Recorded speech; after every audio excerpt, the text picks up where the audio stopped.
Hello everybody and welcome back to Vintage Thursday. So in today's video we are going to be making a little simple tool that in the short term will help out a friend, but in the long term I need it, it will help me out. So somebody has asked me, do I have a clutch aligning tool for T20?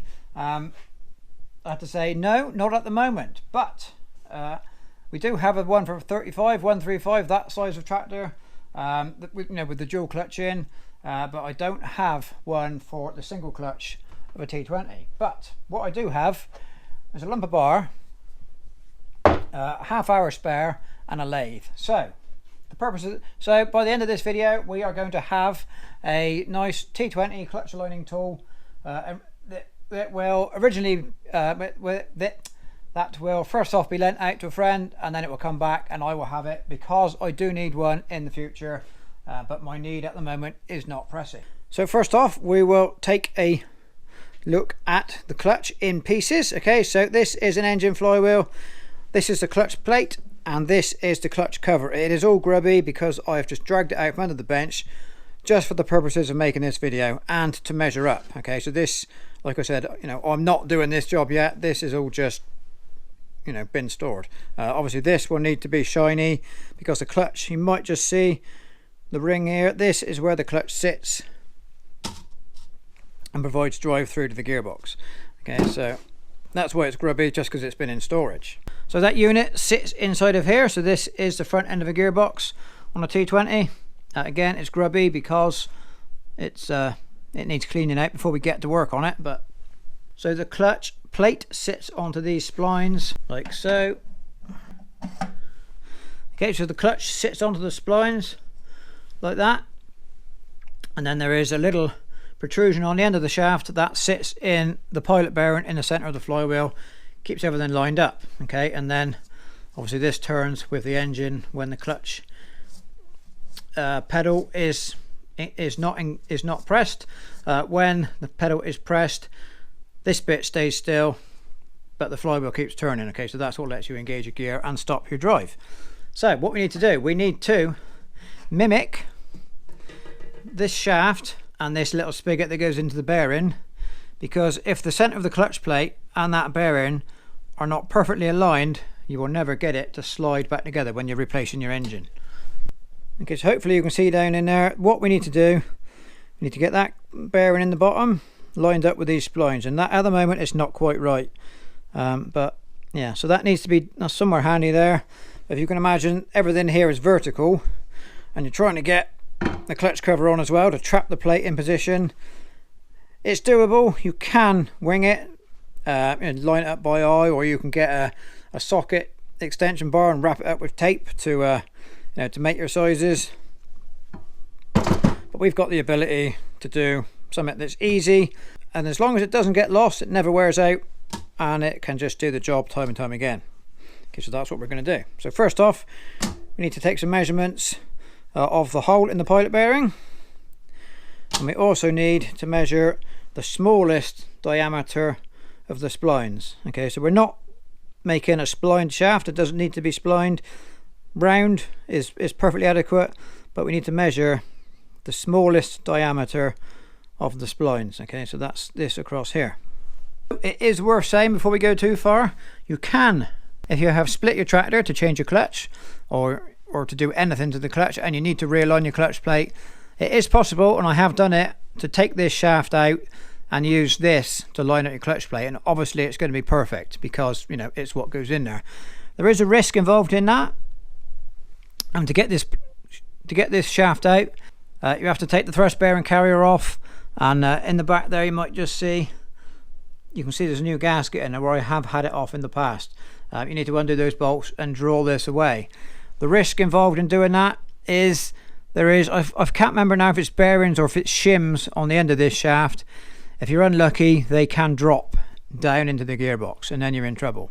Yeah, so you can take this out, and I have done it, but it is a risk, and if you don't need to take that risk, it's easier not to. So that's why we're going to make the proper tool.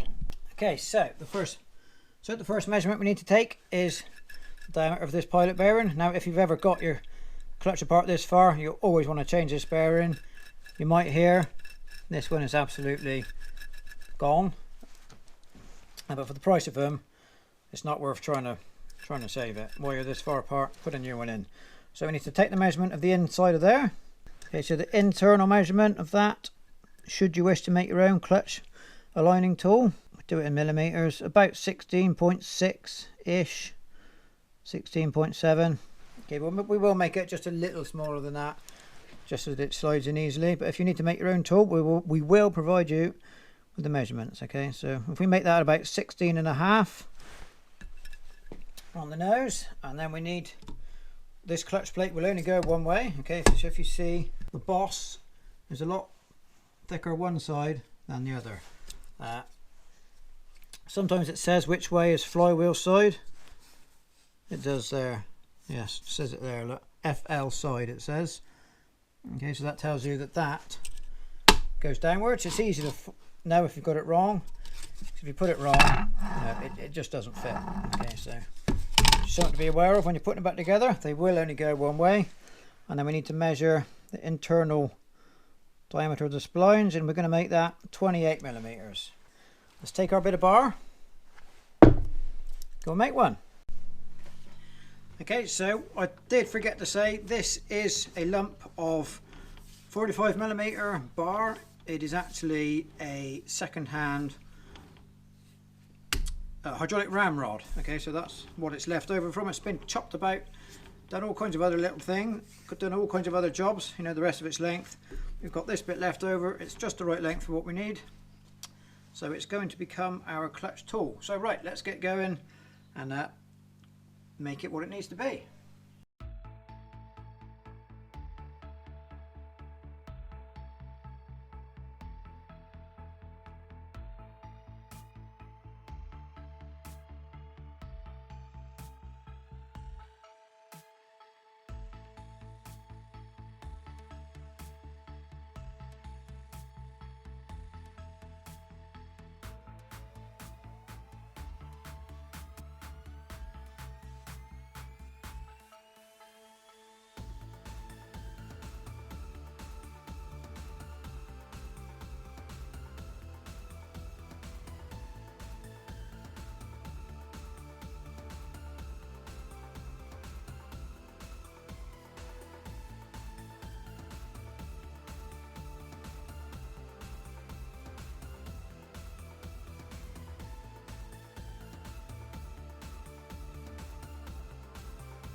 This is pretty warm now, so we'll just use a bit of a rag to hold it. We'll flip it round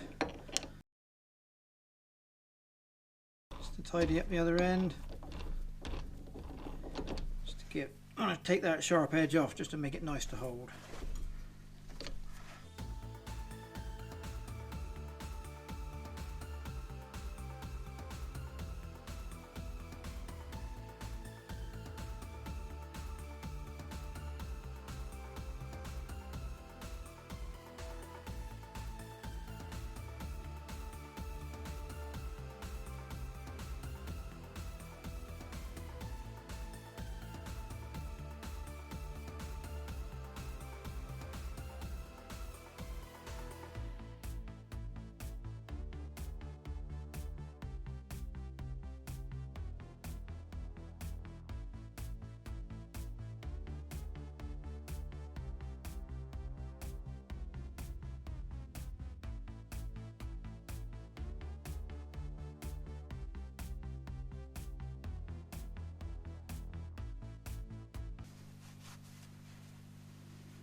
And there we have it, all finished in about half an hour.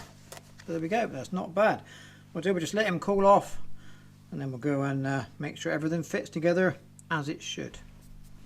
That turned out quite nicely.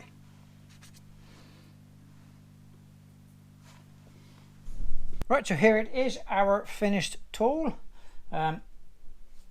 We'll just make sure everything fits. We'll give a quick demonstration as best we can how you're going to use it, but obviously the flywheel is not fixed to an engine, so it's not really going to be. I'll show you the best I can. Anyway, right, so here we go. Okay, so you're going to have to use your imagination a little bit, but what we've got to do, we'll take our clutch plate. That is the flywheel side. So doing all this a bit one-handed. Put your tool in the clutch plate, then into there, and then you will take your clutch cover, pass it over the top, put your bolts up tight, and then when that's clamped, you pull away your clutch tool and everything in there is perfectly aligned. Obviously it doesn't work one-handed when nothing's bolted to an engine, but that's the general gist of the job.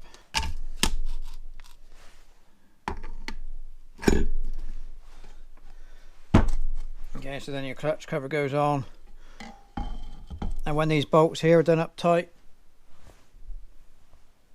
then the spring pressure in here clamps your plate all tight. Pull your tool out and that's it, job is finished. So there we go, just a quick little video to get kind of the autumn campaign of Vintage Thursday going. We have had a little bit of a rest over the summer, not intentionally, it's just we've been too busy to actually get on and play with the old stuff. So hopefully autumn we will get back to it. We do have a few projects on the go, or we've got a few projects lined up. TEF is in bits.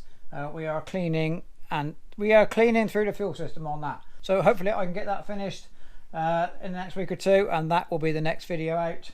And then we are going to do a little project on the original 3-cylinder 35, not the X, the one that's been here for a long time. So yes, all coming up in the autumn, plenty to do. So there we go. I will say thank you very much for watching. I hope you've enjoyed this little make it yourself kind of a tool video. Not very exciting, and it's one of those things that you'll use it and you'll stick it on the shelf, and 5 years later you'll think, oh yeah, I've still got that, I can use that again. So there we go. But so I will say thank you very much for watching, and we'll see you next time.